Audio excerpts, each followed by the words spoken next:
Social मिडियायाव viral जादों मोनसे सावगारि।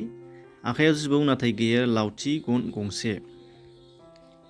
गोसोनि साहसजों बुद्रु बुद्रु लाबोना गारहैदों न'नि गोजानाव। आरो बेसेबा गिदिर बे जिबौआ नोंथांमोनाबो नायनानै अनुमान खालामनो हागोन। दा बे हाबाया आइजोनि साहसखौल' दिन्थियाखै, अदेबानि मिथिंगानि जिबि अनफावरि गोसोखौबो जोंनो दिन्थिदों। मानोना बेयाव नुदों जिबौआबो थैयाखै आरो लावथियाबो बायाखै होननाय मोनसे बाथ्रा। भिडिअखौ नोंथाङाबो नायनानै आइजोखौ बुजिनो हागोन बेसे बैसोनि आरो बेसे साहसनि। नाथाय साफ्रोमनोबो बे हाबाया गोरलै नङा आरो खालामनो नाजानायाबो जोबोद सांग्रांनि बाथ्रा जानानै फैगोन।